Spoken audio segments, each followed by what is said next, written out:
Estou pronto para a nova jornada. Mudou muito. Estabilidade na economia mudou muito. Para tornar-se mais eficiente, mudou muito. Estou pronto para a nova jornada. Em tomar as medidas necessárias para defender o real, para pôr fim ao tormento do déficit público. De que a geração do real será diferente.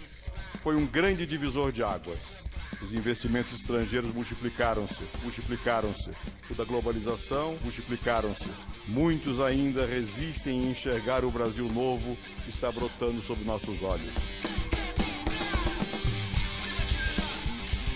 1999. Fernando Henrique é reeleito presidente do Brasil no primeiro turno das eleições. Fernando Henrique ostentava o título de presidente que acabou com um ciclo de inflação no Brasil que durava já boas décadas. E, de fato, temos que reconhecer esse êxito. Porém, se vocês me permitem repetir uma das falas do Márcio Postman, exibida no programa anterior, estabilizar nossa moeda e conter a inflação nem de longe significaram um crescimento econômico. O Plano Real, então, teve o êxito justamente de conseguir estabilizar a inflação, mas, por outro lado, na verdade, ele comprometeu qualquer possibilidade do Brasil voltar a crescer de forma sustentada, né? Porque os mecanismos que garantem a inflação baixa são os mesmos mecanismos que impedem que a produção, que a economia cresça. O governo FHC tinha como principal orientação política e econômica o neoliberalismo. Estão lembrados? Globalização, precarização das leis trabalhistas e privatização. O Estado brasileiro vendeu cerca de 70% do seu patrimônio produtivo em uma espécie de aposta que o mercado, endeusado nesse governo, iria por si só fazer com que o nosso país se desenvolvesse. Junto com o neoliberalismo veio a reestruturação produtiva, sua prima irmã. Modernização tecnológica das forças produtivas por um lado e, por outro lado, uma espécie de crença ideológica de que a classe trabalhadora não deveria mais existir enquanto classe. Deveriam existir apenas os indivíduos, ou seja, o trabalhador deveria resolver suas questões individualmente e não mais coletivamente.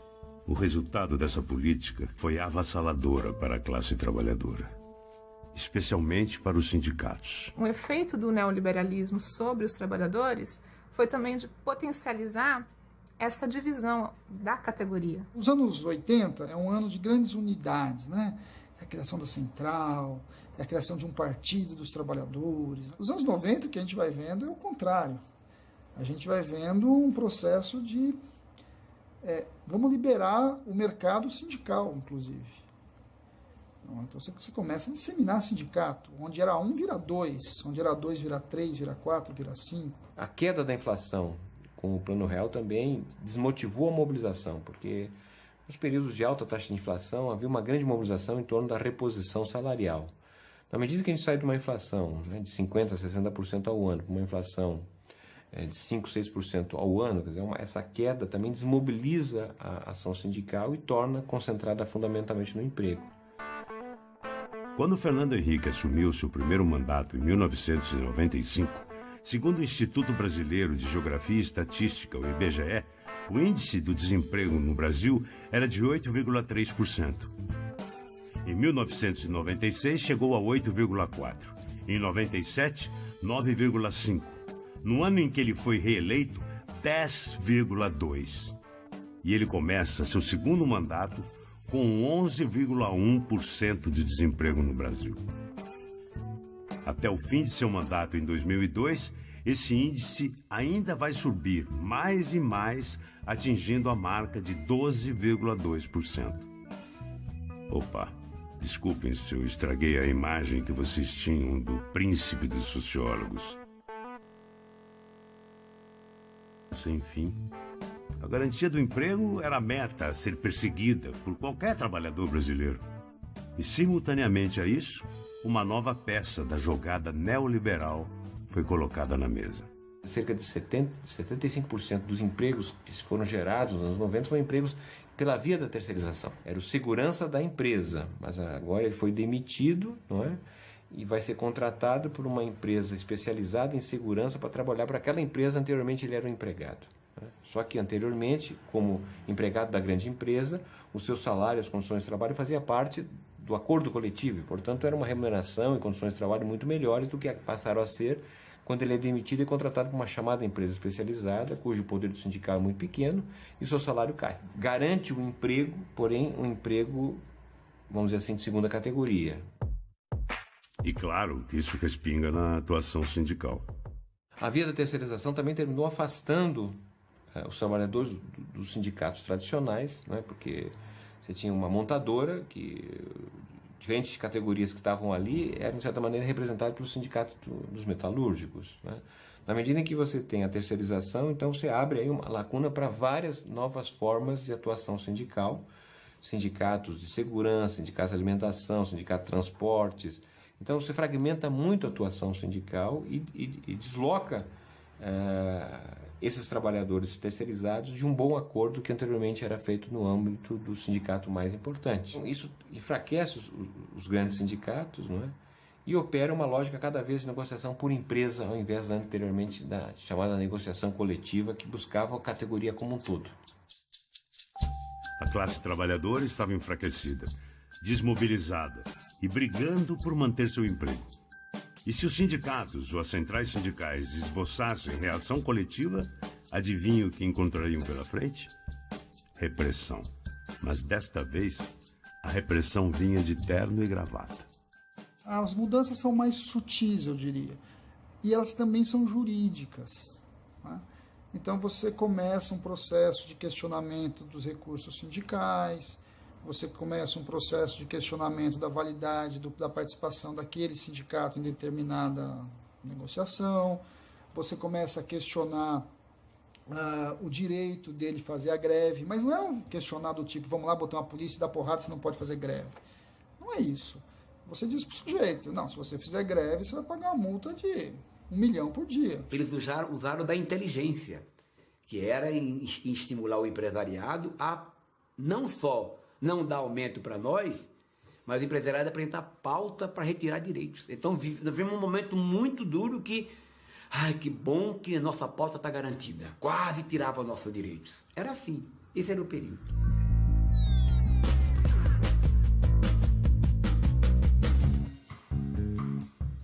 E então chegamos naquilo que nos interessa nessa história.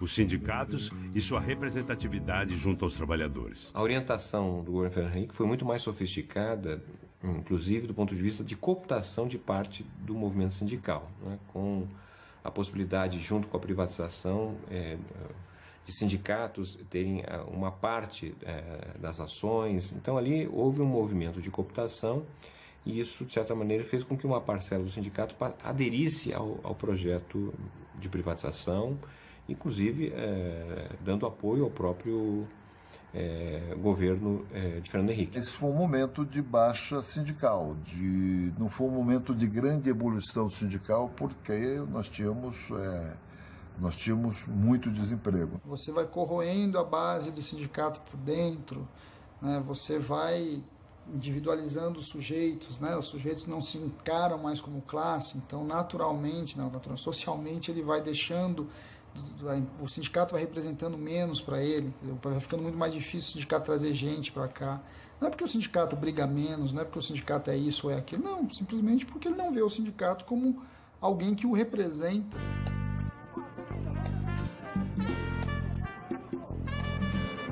Breve retrospectiva histórica para vocês terem uma visão mais ampla do tamanho do buraco em que os trabalhadores estavam metidos. Antes de 1980 era a ditadura, e os sindicatos eram obrigados a manter relações verticais e estreitas com o Ministério do Trabalho, segundo o modelo getulista. Daí, em 1978, começaram as grandes greves do ABC paulista que desencadearam um movimento em todo o Brasil conhecido como Novo Sindicalismo. Essa, aliás, é a história que eu estou lhes contando. Esse movimento era feito por grandes massas e reivindicavam, num primeiro momento, o direito da classe trabalhadora de negociar seus direitos. Lembrem-se, ainda estávamos sob a ditadura civil-militar. O novo sindicalismo, então, amadureceu. E para além das reivindicações de melhores salários e condições de trabalho, ele foi fundamental para o restabelecimento da democracia brasileira. Resultantes desse movimento, ou influenciados por ele, nasceram outras importantes organizações de trabalhadores, o PT e a CUT.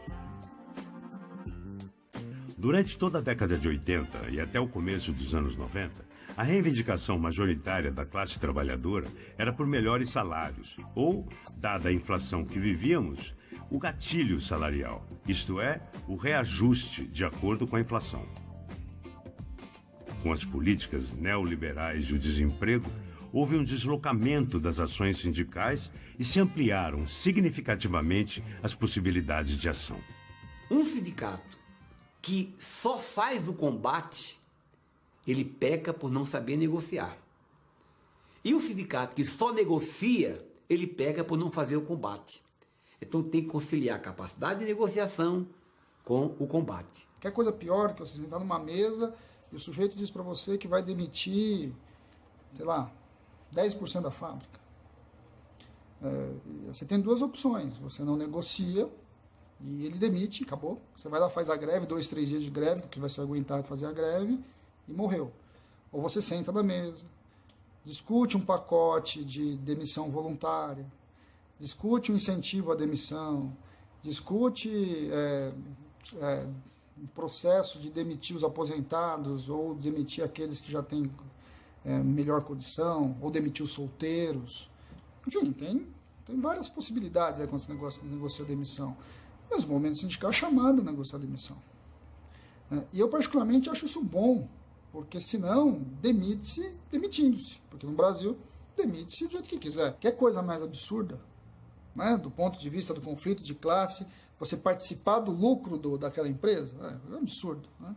Bem, vários se negaram, outros negociaram. Bem, quando o dinheiro começou a entrar no bolso do trabalhador 2 vezes por ano, de um, e começou a não entrar no de outro, a base falou, que história é essa?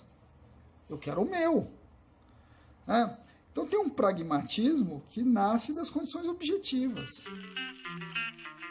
Nesse contexto de crise de legitimidade do sindicato e de enfraquecimento da representatividade, a ruptura é interna. Nós já falamos em episódios anteriores sobre o surgimento de outra central sindical, a Força Sindical. Ela surge em 91 com beneplácito e apoio financeiro do governo Collor e da Fiesp, de empresários da Fiesp. Ela assume um discurso neoliberal. Portanto, ela surge à direita da CUT. Ela é uma central sindical mais conservadora. E era muito claro, o objetivo era se contrapor à Central Única dos Trabalhadores. Claro que na democracia você tem permitir, e nós adotamos essa postura, a existência de qualquer organismo sindical, não tem problema, mas a Força Sindical surgiu com este período. Todos os países neoliberais tiveram centrais de direita para agredir as centrais de esquerda, com uma diferença. Não podia ser um peleguismo, que não tem importância nenhuma. Tinha que ser só central com base ideológica de direita.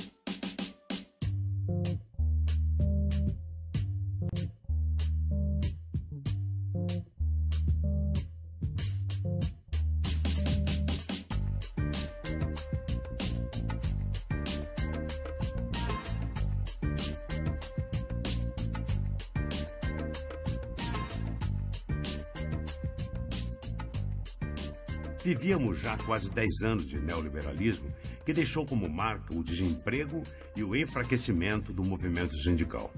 As tensões eram muitas naquele período. Mas como em tudo, na ação das centrais sindicais sempre existem outras interpretações. Era uma forma de se contrapor ao sindicalismo partidarizado, o sindicalismo político, não é? Que nós identificávamos na CUT, outro sindicalismo de confronto. E também não era o sindicalismo tradicional, que só compõe, né? Não luta, não faz greve. Nós tínhamos que ter o nosso próprio projeto. Não podemos nos esquecer que o neoliberalismo teve um impacto sobre os trabalhadores. A ideologia neoliberal teve um impacto sobre os trabalhadores, inclusive sobre os operários. Então, nem todo sindicato que está afiliado à força sindical é, por causa disso, retrógrado, conservador, pelego. Você tem muitos sindicatos na força sindical que são ativos na luta reivindicativa. Quando na década de 90, graças à abertura comercial, começaram a se fechar fábricas em São Paulo, os sindicatos da força ocuparam fábricas contra o fechamento. A ocupação de fábrica é um método de luta avançado do movimento operário. Geralmente é defensivo, mas é uma ação defensiva ousada, porque significa desrespeitar a propriedade privada. O mais fácil para te falar seria falar assim, não, então você tem a CUT, que é uma típica central classista, e eu tenho a força sindical, que é uma típica central de mercado, né? Ou seja, que está ali fazendo negócio. É mentira, não é real isso. Não é real. Uma boa parte de dirigentes que estavam na oposição sindical lá nos anos 80 vão estar na força sindical depois. Então, o movimento sindical brasileiro é muito mais contraditório do que a gente imagina. Para você julgar se o sindicato é bom ou ruim, não é pelo número de greve que ele faz, é pelos acordos coletivos dele, é pelas conquistas dele. Para isso, nós tínhamos que usar greve e tínhamos que usar negociação, mas nem sempre greve. Eu posso não querer participar com o pessoal da CUT, que é ligado ao PT, mas eu posso conversar com outros que não são ligados ao PT, ao Partido dos Trabalhadores. O movimento da força, eu acho que tem muito mais a ver com isso. Né? Tem muito mais... eu não posso ser leviano para dizer que esse sindicalismo é mais original que esse, porque, sinceramente, eu não acredito nisso. Talvez vocês estejam se perguntando, e agora, José? O que aconteceu com o movimento sindical? Desemprego altíssimo. Todas as empresas estatais sendo privatizadas. Milhares de trabalhadores sendo terceirizados, com menos direitos do que antes, ganhando menos. Um governo que joga sindicato contra sindicato, que coopta o movimento sindical. Uma repressão jurídica fortíssima, criminalizando o movimento sindical e multando os sindicatos por fazerem greve. A esquerda dividida e fragmentada. O que será de nós? Bom, esse foi o neoliberalismo que vivemos no Brasil. Francamente, o que eu senti naquele período talvez possa ser traduzido desta forma.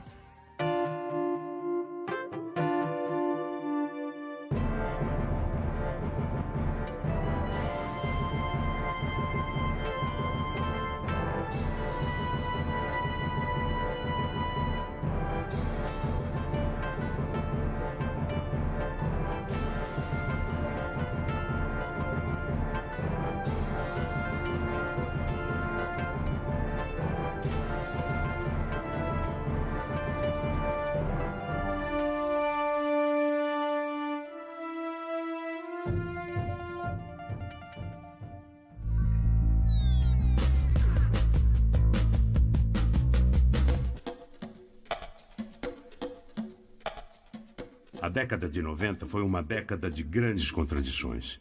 E isso talvez seja o ponto mais importante desse período histórico.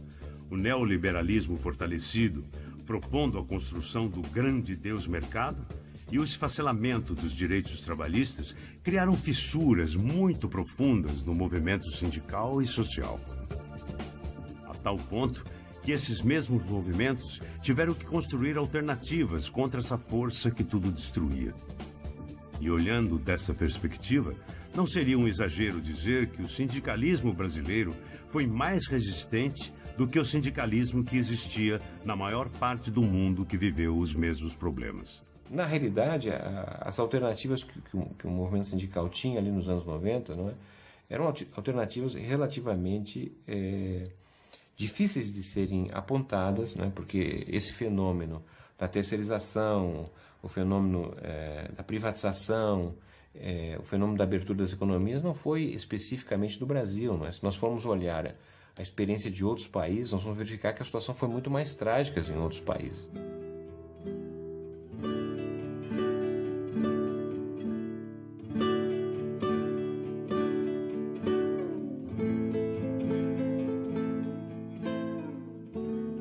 América Latina, por exemplo, há um deserto de desconstrução do sindicalismo que sempre, de alguma forma, foi importante para a América Latina. Parte importante da desconstrução do neoliberalismo na virada dos anos 90 para os anos 2000 teve certamente um foco importante que foi a atuação sindical, né?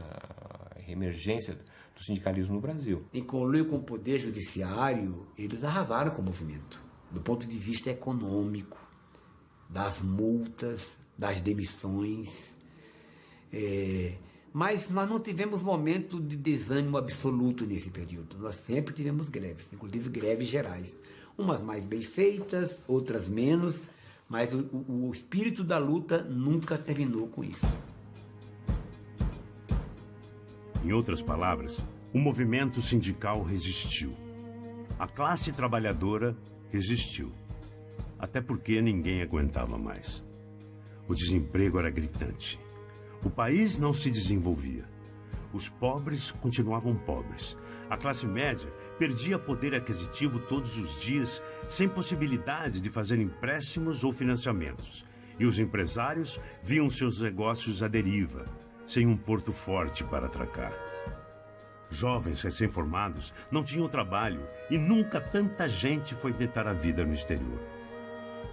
Não que os problemas aumentassem, mas não davam nenhum sinal de melhora.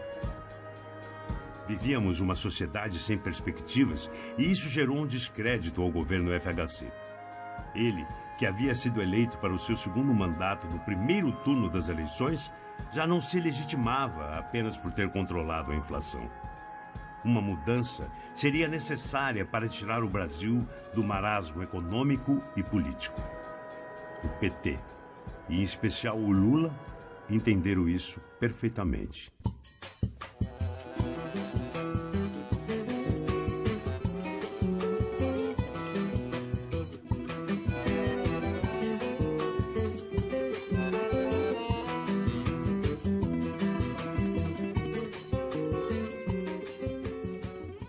Eu tive uma decepção com o governo Fernando Henrique Cardoso, com todo esse mundo, tá certo? Eu acho que eles realmente não se preocupam com a grande massa. O governo do PSDB, eles não tiveram coragem de fazer uma distribuição de renda. As privatizações, coisas mal explicadas. Então não estou lá dessa gente. Então, acho que tem que dar uma grande oportunidade para o Lula. Eu acho que o PT também mudou, tá certo? O Lula mudou, o PT mudou, todos nós mudamos. Então houve um momento de aproximação. Então eu votei nele na primeira vez que ele foi eleito e sempre continuei votando. O discurso já não era radical. Pelo contrário, era um discurso de coalizão e de composição. Que a minha proposta de fazer um grande pacto social entre governo, empresários e trabalhadores é cada vez mais aceita, cada vez mais compreendida por todos. É assim que pretendo governar o Brasil. Temos que encontrar novas soluções para os nossos velhos problemas. Temos que mudar o atual modelo econômico. Temos que investir na produção, reduzir impostos, aumentar as exportações e reduzir os juros. Só assim a nossa economia vai voltar a crescer e a gerar os empregos que o povo brasileiro tanto precisa.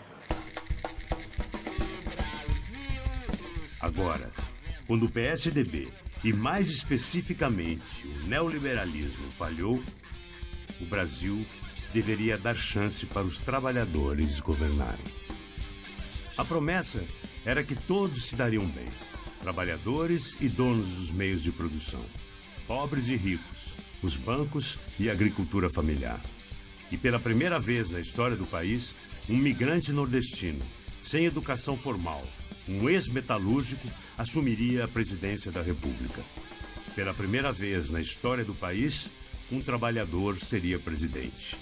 Uma liderança que emergiu das grandes greves do ABC, no berço do novo sindicalismo.